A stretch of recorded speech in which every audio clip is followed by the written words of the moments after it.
రాజకీయ పార్టీలు పలు స్టాండ్లు తీసుకున్నాయి. అన్ని రాజకీయ పార్టీలు పలు స్టాండ్లు తీసుకున్నాయి. అన్ని రాజకీయ పార్టీలు ఒకటే stand తీసుకున్నాయి.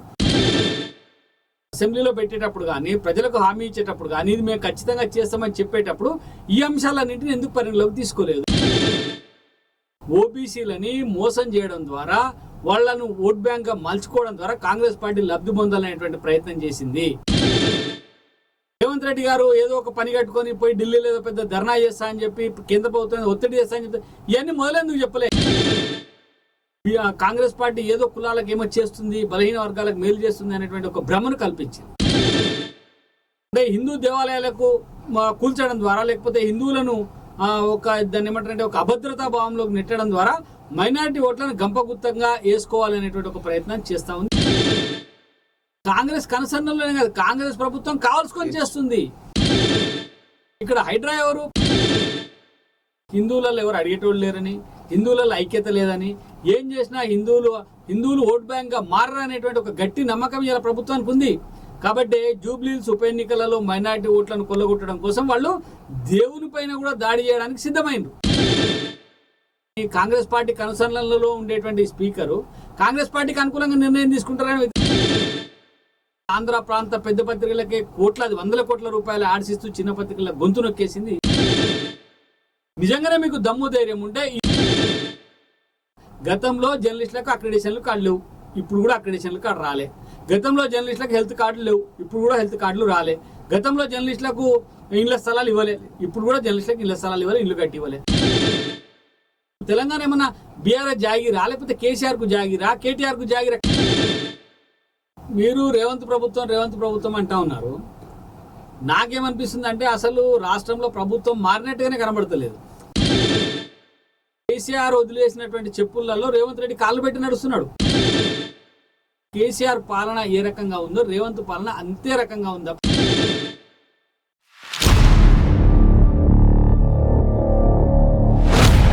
Welcome to studio 18 exclusive talk. ఈరోజు మనతో పాటు ప్రముఖ జర్నలిస్ట్, రాజకీయ విశ్లేషకులు, అలాగే తెలంగాణ జర్నలిస్ట్ యూనియన్ రాష్ట్ర అధ్యక్షులు కప్పర ప్రసాదరావు గారు మనతో పాటు ఉన్నారు. ఆయనతో అడిగి రాష్ట్రంలో జరుగుతున్న పరిణామాల గురించి మనం తెలుసుకుందాం. నమస్తే సార్. నమస్తే. ఇప్పుడు రాష్ట్రంలో బర్నింగ్ టాపిక్ ఓబీసీల మీద 42% రిజర్వేషన్. ఇది ఇప్పుడు ప్రజెంట్ కొనసాగుతున్న బర్నింగ్ టాపిక్. దీని మీద పలు రాజకీయ పార్టీలు పలు స్టాండ్స్ తీసుకున్నాయి. అసలు దీని మీద మీ అభిప్రాయం ఏంటి? స్టూడియో 18 ప్రేక్షకులకు నమస్కారం. రాష్ట్రంలో రాజకీయ చదరంగం జరుగుతుందని చెప్పుకోవచ్చు. ఇప్పుడు మీరు అన్నారు, రాజకీయ పార్టీలు పలు స్టాండ్లు తీసుకున్నాయి. అన్ని రాజకీయ పార్టీలు పలు స్టాండ్లు తీసుకున్నాయి. అన్ని రాజకీయ పార్టీలు ఒకటే స్టాండ్ తీసుకుని 42% రిజర్వేషన్ కల్పించాల్సిందే. ఇది అన్ని రాజకీయ పార్టీల ఏకైక డిమాండ్. అయితే ఈ రాజకీయ పార్టీల డిమాండ్ ఇట్లుంటే, కాంగ్రెస్ పార్టీ ఏం చేస్తుందంటే, ఈ 42% రిజర్వేషన్లని తమకు అనుకూలంగా ఎట్లా మార్చుకోవాలా, రాజకీయంగా ఎట్లా లబ్ధి పొందాలనేటువంటి ఒక ప్రక్రియ మొదలుపెట్టింది. కాంగ్రెస్ పార్టీ తనకు అనుకూలంగా ఎట్లా మార్చుకోవాలనేటువంటి ఒక రాజకీయ ప్రక్రియ మొదలుపెట్టింది. షెడ్యూల్ 9లో దీన్ని చేర్చాలి అనేటువంటి మాట ముందు చెప్పకుండా, ఇలాంటి కేంద్రంతో ఎలాంటి సంబంధం లేకుండానే రాష్ట్రంలోనే దీన్ని మేమే చేసేస్తామని చెప్పి కాంగ్రెస్ పార్టీ చెప్పింది. 42% రిజర్వేషన్లు ఖచ్చితంగా అందరికీ అందజేస్తామని స్పష్టమైన హామీ ఇచ్చింది. కానీ ఏం జరిగింది? తీరా చూస్తే ఇక్కడ అసెంబ్లీలో తీర్మానం చేసినామని, గెజెట్ చేసినామని, లేకపోతే మేము వెంటనే దీన్ని అమలు చేస్తామని చెప్పి ఇప్పుడేం చెప్తున్నారంటే, ఇది న్యాయస్థానాల ముందు నిలబడదు, దీంట్లో అనేక రకాలైనటువంటి ఇబ్బందులు ఉన్నాయి, దీన్ని షెడ్యూల్ 9లో చేర్చాల్సిందే, చేరిస్తేనే జరుగుతుంది అని చెప్పి ఇప్పుడు చెప్తా ఉన్నది. మరి ముందేమైంది? ఒక్క అసెంబ్లీలో పెట్టేటప్పుడు కానీ, ప్రజలకు హామీ ఇచ్చేటప్పుడు కానీ, ఇది మేము ఖచ్చితంగా చేస్తామని చెప్పేటప్పుడు ఈ అంశాలన్నింటినీ ఎందుకు పరిగణలోకి తీసుకోలేదు? అంటే ఇక్కడ స్పష్టంగా అర్థమవుతుంది ఏంటంటే, ఓబీసీలని మోసం చేయడం ద్వారా, వాళ్లను ఓట్ బ్యాంక్ గా మలుచుకోవడం ద్వారా కాంగ్రెస్ పార్టీ లబ్ధి పొందాలనేటువంటి ప్రయత్నం చేసింది. తెలిసి ఓబీసీలను మోసం చేసింది. ఎందుకంటే ఒకళ్ళు ఇయ్యలేదనుకో, కేంద్రం ఇయ్యలేదని చెప్పి అనే పని బీజేపీ మీద నెట్టేయచ్చు. మేము ప్రయత్నం చేసినాం కానీ అధికారంలో ఉన్న బీజేపీ ఇస్తలేదనేటువంటి విషయాన్ని కేంద్రం మీద నెట్టేసి తను లబ్ధి పొందాలనేటువంటి ప్రయత్నం చేసింది. కానీ రాష్ట్రంలో ఉండబడేటువంటి ఓబీసీలు వెనుకబడినటువంటి వర్గాలే కానీ, వాళ్ళు తెలివిలో కానీ లేకపోతే ఆలోచన చేయడంలో కానీ ఎక్కడ వెనుకబడి లేరు. వాళ్ళు ఖచ్చితంగా కాంగ్రెస్ పార్టీ యొక్క మోసాన్ని గ్రహిస్తూనే ఉన్నారు. కాంగ్రెస్ పార్టీ ఇలాంటి మోసం చేస్తారని చెప్పి వాళ్ళకి స్పష్టమైనటువంటి అవగాహన ఉన్నది. కాబట్టి ఇప్పుడు రేవంత్ రెడ్డి గారు ఏదో ఒక పని కట్టుకొని పోయి ఢిల్లీలో ఏదో పెద్ద ధర్నా చేస్తా అని చెప్పి కేంద్ర ప్రభుత్వం ఒత్తిడి చేస్తా అని చెప్తే ఇవన్నీ మొదలెందుకు చెప్పలే? కేంద్రం ద్వారానే ఇది అవుతుంది, కేంద్రంతో నొప్పించి ఈ కార్యక్రమం తీసుకొచ్చేస్తాను, 42% రిజర్వేషన్లు చేస్తాను అని చెప్పి మొదలు చెప్పలే.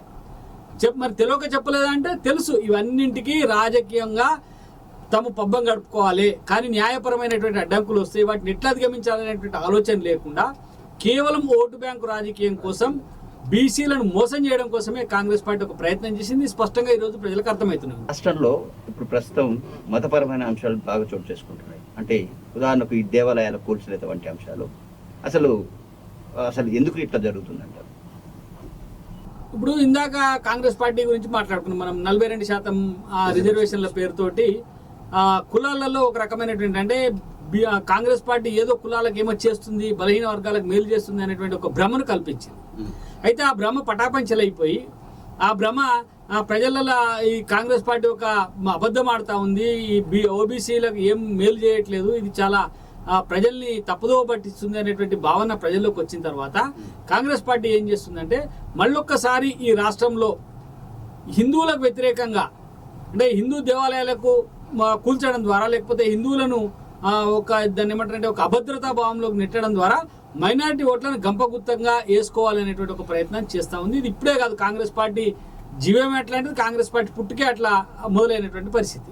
ఏం చేస్తుంది? రాబోయేటువంటి జూబ్లీహిల్స్ ఉప ఎన్నికలలో అక్కడ ఉండబడే మైనారిటీ ఓటర్లు తనకు అనుకూలంగా మలుచుకోవాలి కాబట్టి ఏం చేయాలా? మైనారిటీలను సంతృప్తి పరిచేటువంటి ఏదైనా ఒక కార్యక్రమం చేయాలి. కార్యక్రమం చేయాలంటే ఏం చేశారంటేనే పెద్దమ్మ గుడి దేవాలయాన్ని కూల్చివేయడమే కాదు, అక్కడ ఉండబడే విగ్రహాన్ని దొంగిలించి తీసుకొని పోవడం, అక్కడ ప్రాణప్రతిష్ఠ గావించబడేటువంటి విగ్రహాన్ని తీసుకొని వెళ్ళిపోవడం. అంటే కాంగ్రెస్ కన్సర్న్లోనే జరుగుతుందంట. కాంగ్రెస్ కన్సర్న్లోనే కాదు, కాంగ్రెస్ ప్రభుత్వం కావాల్సుకొని చేస్తుంది. ఇక్కడ హైడ్రా ఎవరు? ప్రభుత్వం ఏర్పాటు చేసినటువంటి ఒక ప్రభుత్వ శాఖ హైడ్రా చేసింది. హైడ్రా చేసిందంటే ఎవరు చేసినట్టు? ప్రభుత్వం చేసినట్టు. ఇది ప్రభుత్వం ఎందుకు చేసింది అంటే హిందువులలో ఎవరు అడిగేటోళ్ళు లేరని, హిందువులలో ఐక్యత లేదని, ఏం చేసినా హిందువులు ఓట్ బ్యాంక్గా మారనేటువంటి ఒక గట్టి నమ్మకం ఇలా ప్రభుత్వానికి ఉంది. కాబట్టి జూబ్లీహిల్స్ ఉప ఎన్నికలలో మైనారిటీ ఓట్లను కొల్లగొట్టడం కోసం వాళ్ళు దేవుని పైన కూడా దాడి చేయడానికి సిద్ధమైనరు. ఇలా ప్రాణప్రతిష్ఠ చేసినటువంటి విగ్రహాన్ని తొలగించాలంటే తొలగించు. నిజంగానే నీకు అక్కడ ఏమైనా అడ్డంకిగా ఉంది, ఇబ్బంది ఉంది అంటే అక్కడ దానికి తీసేసేటువంటి ఒక క్రతువు ఉంటుంది. ఆ క్రతువు చేయడం ద్వారా అక్కడ నుంచి తీసి ఇంకో దగ్గర ప్రతిష్ఠ చేయొచ్చు. కానీ నువ్వు అది ఏది చేయకుండా అక్కడ ఉండబడేటువంటి భక్తులకు విషయం తెలియజేయకుండా రాత్రికి రాత్రి వచ్చి గుడిని కూలగొట్టి అక్కడ ఆ విగ్రహాన్ని నీ ఇష్టం వచ్చి ఇష్టానుసారంగా తీసుకొని పోవడం అంటే ఇది కేవలం హిందువుల మీద కాంగ్రెస్ ప్రభుత్వం చేసినటువంటి దాడిగానే పరిగణించాలి. ఇప్పుడు తెలంగాణలో ఎమ్మెల్యేల అనర్హత వేటు విషయంలో సుప్రీంకోర్టు ఈరోజు ఒక తీర్పునిచ్చింది. ఈ తీర్పు ప్రకారం 3 నెలల్లోగా స్పీకర్ దీని మీద ఒక నిర్ణయం తీసుకోవాలని చెప్పింది. స్పీకర్ దీని మీద నిర్ణయం తీసుకుంటారంటారా?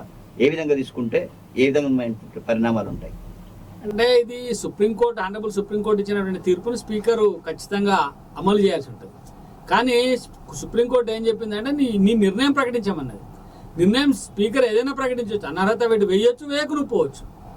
కాబట్టి ఈ తీర్పు పూర్తిగా ఈ తీర్పు వల్ల రేపు ఉప ఎన్నికలు వస్తాయనేటువంటి గ్యారంటీ అయితే నాకు కనపడట్లేదు. ఎందుకంటే స్పీకర్ నిర్ణయము ఏముంటుంది అనేది మన అందరికీ తెలుసు. ఎందుకంటే గతంలో స్పీకర్లు ఒక న్యాయ నిర్ణేతలుగా లేకపోతే ఏ పార్టీకి సంబంధించినటువంటి వ్యక్తులుగా ఉండేది. కానీ ఇప్పుడు స్పీకర్లు అట్లా కాదు. ఇప్పుడు స్పీకర్లు పార్టీకి అనుబంధంగా ఉంటున్నారు. పార్టీ ఏ నిర్ణయం తీసుకోమని చెప్తుందో ఆ నిర్ణయం తీసుకుంటా ఉన్నారు. కాబట్టి కాంగ్రెస్ పార్టీ స్పీకరు సరే నేను ఈ రకంగా అంటే ఇబ్బంది పడవచ్చు, కానీ కాంగ్రెస్ పార్టీ కన్సర్న్లలో ఉండేటువంటి స్పీకరు కాంగ్రెస్ పార్టీకి అనుకూలంగా నిర్ణయం తీసుకుంటారని వ్యతిరేకంగా అయితే తీసుకోరు కదా. ఆ 10 మంది అనర్హులు అని చెప్పి ప్రకటించదు. ఏం ప్రకటిస్తారు రేపు? లేకపోతే జాప్యం చేస్తారు, లేకపోతే ఇంకో రకంగా వాళ్ళు చేరలేదు అంటారు, మాకు అట్లాంటి లేఖలు ఏం రాలేదు అంటారు. ఇట్లాంటి ఏవేవో ఉంటాయి అవన్నీ. సుప్రీంకోర్టు అదే నేను చెప్తాను. సుప్రీంకోర్టు ఏం తీర్పు ఇచ్చిందంటే మీ నిర్ణయాన్ని ప్రకటించమన్నది. కానీ వాళ్ళని అనర్హతల్ని చేయండి, వాళ్ళని తొలగించండి అని చెప్పి సుప్రీంకోర్టు చెప్పలే. ఆ స్పీకర్ నిర్ణయం ఏదైనా కావచ్చు, తొలగించనవచ్చు, తొలగించకపోనవచ్చు. తొలగించలేదనుకోండి మళ్ళీ సుప్రీంకోర్టుకు పోవడం లేకపోతే ఇంకో కోర్టుకు పోవడము చేయాల్సిన కార్యక్రమాలు ఉంటాయి. కాబట్టి ఇంత తొందరగా వాళ్ళపైన అనర్హత పడేటువంటి అవకాశాలు తక్కువ. వాళ్ళు ఈ 2.5 ఏళ్ళు 3 ఏళ్ళు ఇంకా వాళ్ళ జీవితకాలం ఉందనే అనుకోవచ్చు. మీరు ప్రముఖ జర్నలిస్ట్గా పనిచేశారు ఇన్ని సంవత్సరాలు, అలాగే యూనియన్ ప్రెసిడెంట్గా కూడా పనిచేస్తున్నారు. అయితే కాంగ్రెస్ అధికారంలోకి రాకముందు జర్నలిస్టులకు అక్రిడేషన్ కార్డులు ఇస్తామని చెప్పి పలు హామీలను ఇచ్చింది. ఇప్పటి వరకు కూడా హామీలు ఎక్కడ కూడా అమలైన అది కనిపించట్లేదు. దీని మీద ఒక జర్నలిస్ట్ మీరేం చెప్తారు? అంటే రాష్ట్రంలో గతంలో బీఆర్ఎస్ ప్రభుత్వం ఉన్నప్పుడు వాక్ స్వేచ్ఛ లేదు, వాక్ స్వతంత్రం లేదు, జర్నలిస్టుల పైన అనేక రకాలైనటువంటి దాడులు జరిగినాయి, జర్నలిస్టులు అనేక రకాల ఇబ్బందులకు గురి చేశారు. గత ప్రభుత్వం ఇచ్చినటువంటి ఏ హామీని కూడా అమలు చేయలేదు. కాబట్టి తెలంగాణ జర్నలిస్ట్ యూనియన్గా ఒక 5,000 కిలోమీటర్లు ఒక యాత్ర చేసిన, బస్ యాత్ర చేసి అంటే నాకు తెలిసి భారతదేశంలోనే మొట్టమొదటిసారి జర్నలిస్టులు ప్రభుత్వానికి వ్యతిరేకంగా ఒక యాత్ర చేయాలి. మనం జోగులాంబ ఆలయం దగ్గర నుంచి మొదలైనటువంటి యాత్రలో స్పష్టంగా ఒక ప్రకటన చేసినవి ఏంటంటే, ఈ ప్రభుత్వం జర్నలిస్టులకు జనానికి ఇద్దరికి వ్యతిరేకంగా ఉంది, పేద ప్రజలు ఇబ్బందులు పడతా ఉన్నారు ఈ ప్రభుత్వంలో. కాబట్టి కేసీఆర్ ప్రభుత్వాన్ని పడగొట్టేదాకా జర్నలిస్ట్ యూనియన్గా మేము విశ్రమించాము, ఖచ్చితంగా వాళ్ళకి వ్యతిరేకంగా పోరాటం చేస్తాం, ప్రజలకి ఈ విషయాలను తీసుకుపోతామని చెప్పి ఒక ప్రకటన చేసి మనం యాత్ర మొదలుపెట్టాం. ప్రజలను చైతన్యవంతం చేయడానికి అనేక ప్రయత్నాలు చేసినాం. ఆ ప్రభుత్వం చేసినటువంటి అనేక ప్రజా వ్యతిరేక విధానాలను ప్రజలకు తీసుకుపోయాం. సరే, అన్ని కరుణుడి చావుకు 1,00,000 కారణాలు అన్నట్టుగా ఈ ప్రభుత్వం పడిపోవడానికి తెలంగాణ జర్నలిస్ట్ యూనియన్గా మన యాత్ర కూడా ఒక కారణమైందని చెప్పి నేను అనుకుంటా ఉన్నాను. మరి అప్పుడు ప్రభుత్వం పైన అంత వ్యతిరేకత ఎందుకు వచ్చింది అంటే, అంత అప్పటి ప్రభుత్వం జర్నలిస్టులను అంతలా హింసించింది, వేధించింది. ఇండ్ల పట్టాలు ఇవ్వలేదు, హెల్త్ కార్డులు ఇవ్వలేదు, అక్రిడేషన్లు ఇవ్వలేదు, కనీసం చిన్న పత్రికలకు యాడ్స్ ఇవ్వలేదు. మళ్ళీ గతంలో ఇక్కడ మెట్ట వేసుకొని ఉన్నటువంటి ఆంధ్ర ప్రాంత పెద్ద పత్రికలకే వందల కోట్ల రూపాయల యాడ్స్ ఇస్తూ చిన్న పత్రికల గొంతు నొక్కేసింది అప్పటి ప్రభుత్వం. అప్పుడు తెలంగాణ ఉద్యమంలో చిన్న పత్రికలు పెద్ద ఎత్తున గొంతు విప్పి రోడ్డు మీదకి వచ్చి పోరాటాలు చేసి తెలంగాణ వస్తే మాకేదో మేలు జరుగుతుంది అని చెప్పి భావించారు. కానీ అది ఏది గత దశాబ్ద కాలంగా జరగలేదు. కాబట్టి అప్పటి ప్రభుత్వం జర్నలిస్టులను తొక్కేసిందని స్పష్టంగా చెప్పినాం. అయితే అదే బాటలో ఇప్పుడు రేవంత్ రెడ్డి ప్రభుత్వం కూడా నడుస్తూ ఉంది. ఆ మార్పు అప్పటి ప్రభుత్వ పాలనలో జరిగినటువంటి విధానాలకు ఇప్పుడు రేవంత్ రెడ్డి ప్రభుత్వంలో జరుగుతున్న విధానాలకు ఏమాత్రం మార్పు కనబడడం లేదు. అప్పుడు ఆ ప్రభుత్వాన్ని జోగినటువంటి వ్యక్తులు అప్పుడు అకాడమీ చైర్మన్లుగా ఉన్నారు. వాళ్ళు అనుకున్న వాళ్ళకి అన్ని రకాల మేలు చేసుకున్నా ఉన్నారు. కనీసం సర్క్యులేషన్ లేనటువంటి పత్రికలను తీసుకొచ్చి ఏ గ్రేడ్లో పెట్టుకున్నారు. సేమ్ ఇప్పుడు అదే జరుగుతూ ఉన్నది.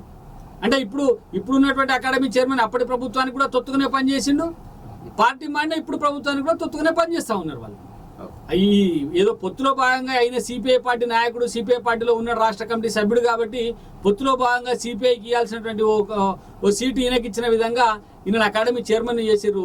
ఈయన కాంగ్రెస్ పార్టీకి ప్రభుత్వానికి తొత్తుగా వ్యవహరిస్తున్నాడు తప్ప జర్నలిస్టుల పక్షాన ఏమాత్రం మాట్లాడడం లేదు.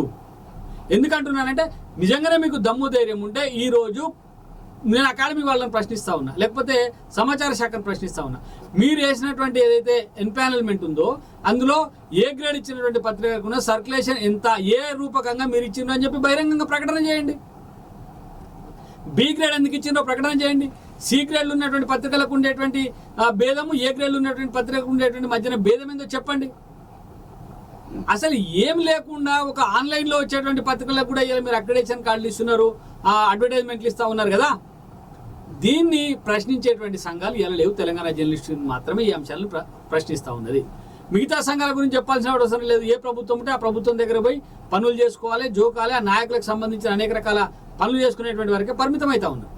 కానీ ఇప్పుడు నేను చెప్తా ఉన్నా, గతంలో జర్నలిస్టులకు అక్రిడేషన్లు కార్డు లేవు, ఇప్పుడు కూడా అక్రిడేషన్లు కార్డు రాలే. గతంలో జర్నలిస్టులకు హెల్త్ కార్డులు లేవు, ఇప్పుడు కూడా హెల్త్ కార్డులు రాలే. గతంలో జర్నలిస్టులకు ఇళ్ల స్థలాలు ఇవ్వలేదు, ఇప్పుడు కూడా జర్నలిస్టులకు ఇళ్ల స్థలాలు ఇవ్వాలి, ఇల్లు కట్టి ఇవ్వలేదు. మేమే అడుగుతున్నాం. అంటే IFWJ, Telangana journalist union all ఇండియాలో ఐఎఫ్డబ్ల్యూజేకు అనుబంధంగా ఉంది. ఐఎఫ్డబ్ల్యూజే పోరాటాల ద్వారా లేదా ప్రభుత్వాలకు చేసినటువంటి విన్నపాల ద్వారా చాలా రాష్ట్రాల్లో జర్నలిస్టులకు పెన్షన్ సౌకర్యం కూడా కల్పిస్తూ ఉన్నారు.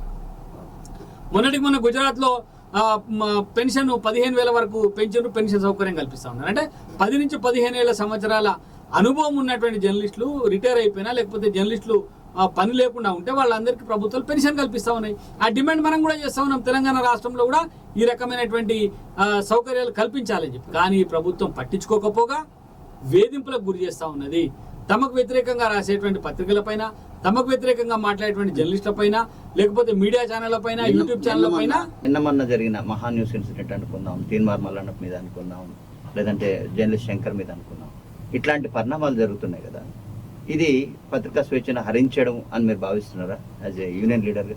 నేనేం చెప్తున్నానంటే తీన్మార్ మల్లన్న లేకపోతే మహా న్యూస్ లేకపోతే మీరు చెప్పినటువంటి శంకరు ఇట్లాంటి వాళ్ళని మేము పూర్తిగా అంటే జనం వైపున ఉండే జర్నలిస్టుల అనే కంటే సరే శంకర్ విషయంలో కొంత పక్కకు పెట్టిన తీన్మార్ మల్లన్న కానీ లేకపోతే మహా న్యూస్ కానీ ఆంధ్రజ్యోతి కూడా నిన్న మొన్న పహార ఆంధ్రజ్యోతి కూడా వీళ్ళని ఏ అంశం మీద కూడా మీకు ఒకవేళ అభ్యంతరాలు ఉంటే అభ్యంతరాలని మళ్ళీ మీరు ప్రకటించాలి పత్రిక ద్వారా, కానీ దాడులు చేయడం అనేది మేము తెలంగాణ జర్నలిస్ట్ యూనియన్ దీన్ని అంగీకరించాం, ప్రతి దాన్ని ఖచ్చితంగా మేము ఖండిస్తాం.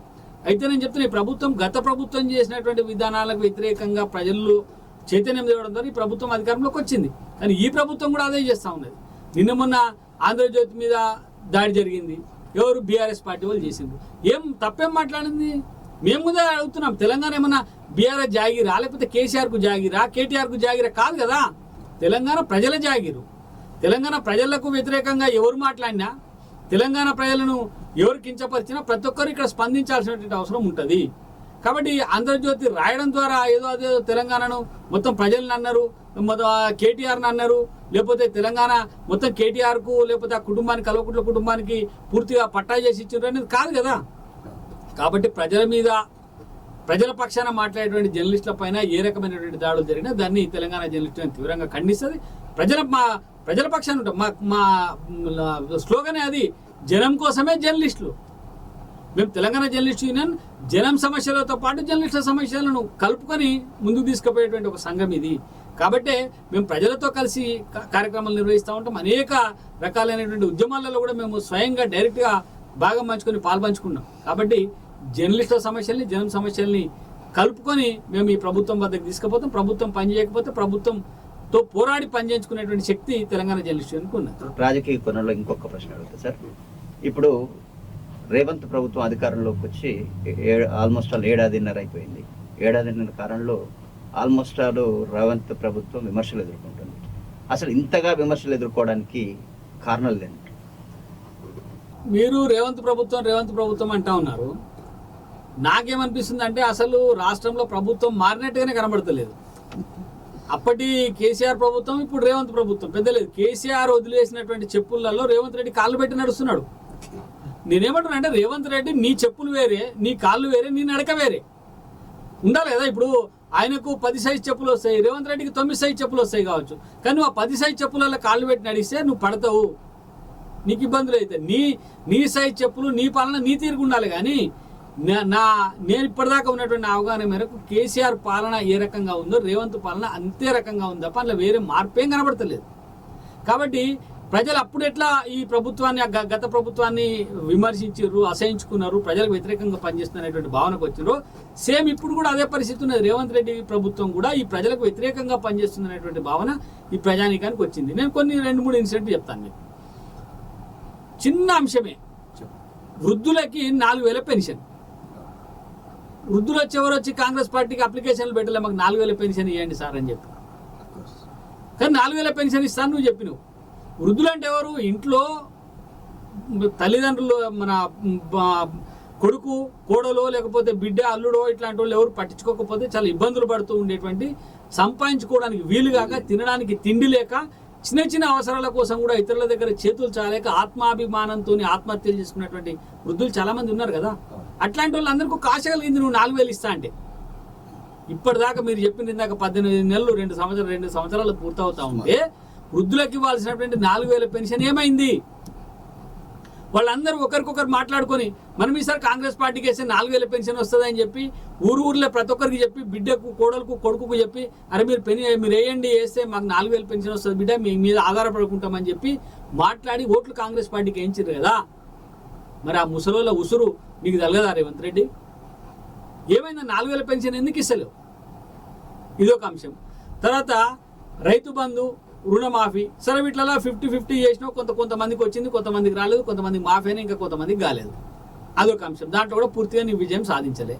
ఇందిరమ్మ ఇండ్లు ఇంకా నువ్వు మొదలే పెట్టలే. ఎక్కడ నువ్వు చెప్తావు, నువ్వు ప్రతి దగ్గర నేను ఇచ్చినా అని చెప్తున్నావు. నిన్న వచ్చిన న్యూస్ ఏంటంటే ఇందిరమ్మ ఇండ్లకు లోన్ ఇప్పిస్తానంట, బ్యాక్గ్రౌండ్ వాళ్ళకి చెప్పి లోన్ ఇప్పిస్తాడు. అంటే అందులో కూడా నీ పూర్తిగా పరిపక్వంగా నువ్వు నీ స్టాండ్ లేదు. మూడో అంశం ఏంటంటే రేషన్ కార్డులు ఇచ్చినా అని చెప్తున్నావు. నిజంగా ఎక్కడ కూడా కార్డు ఇంకా ప్రజల చేతికి ఎక్కడ అందలే.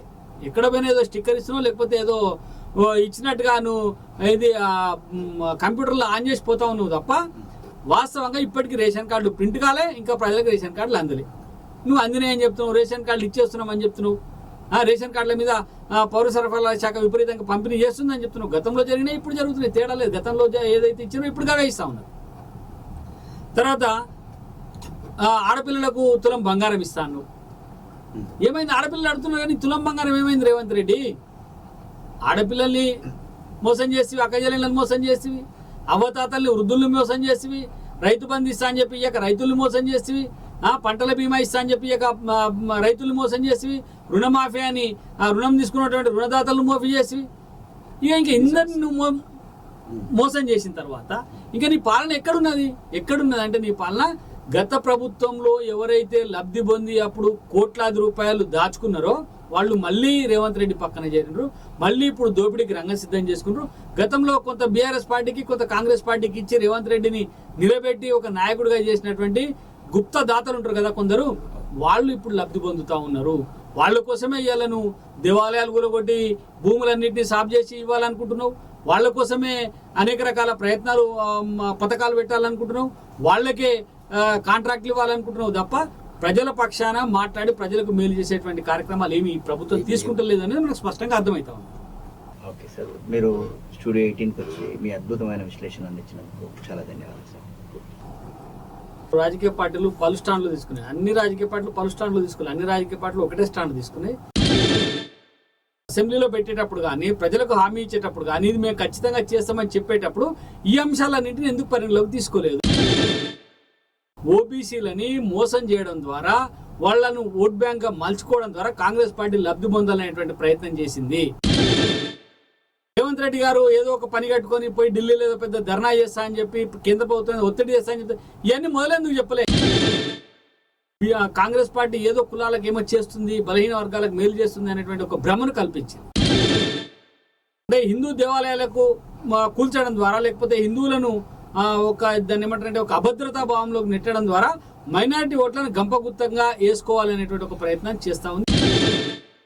కాంగ్రెస్ కనసన్నలోనే కాదు, కాంగ్రెస్ ప్రభుత్వం కావాల్సుకొని చేస్తుంది. ఇక్కడ హైడ్రా ఎవరు? హిందువులలో ఎవరు అడిగేటోళ్ళు లేరని, హిందువులలో ఐక్యత లేదని, ఏం చేసినా హిందువులు ఓట్ బ్యాంక్ గా మారనేటువంటి ఒక గట్టి నమ్మకం ఇలా ప్రభుత్వానికి ఉంది. కాబట్టి జూబ్లీహిల్స్ ఉప ఎన్నికలలో మైనారిటీ ఓట్లను కొల్లగొట్టడం కోసం వాళ్ళు దేవుని పైన కూడా దాడి చేయడానికి సిద్ధమైండ్రు. ఈ కాంగ్రెస్ పార్టీ కనుసరణలో ఉండేటువంటి స్పీకరు కాంగ్రెస్ పార్టీకి అనుకూలంగా నిర్ణయం తీసుకుంటారని ఆంధ్ర ప్రాంత పెద్ద పత్రికలకే కోట్లాది 100 కోట్ల రూపాయలు ఆడిసిస్తూ చిన్న పత్రికల గొంతు నొక్కేసింది. నిజంగానే మీకు దమ్ము ధైర్యం ఉంటే గతంలో జర్నలిస్టులకు అక్రిడేషన్లు కార్డు లేవు, ఇప్పుడు కూడా అక్రిడేషన్లు కార్డు రాలే. గతంలో జర్నలిస్టులకు హెల్త్ కార్డులు లేవు, ఇప్పుడు కూడా హెల్త్ కార్డులు రాలే. గతంలో జర్నలిస్టులకు ఇళ్ల స్థలాలు ఇవ్వలే, ఇప్పుడు కూడా జర్నలిస్టులకు ఇళ్ల స్థలాలు ఇవ్వలే, ఇల్లు కట్టి ఇవ్వలే. తెలంగాణ ఏమన్నా బీఆర్ఎస్ జాగిరా, లేకపోతే కేసీఆర్ కు జాగిరా, కేటీఆర్ కు జాగిరా? మీరు రేవంత్ ప్రభుత్వం అంటా ఉన్నారు.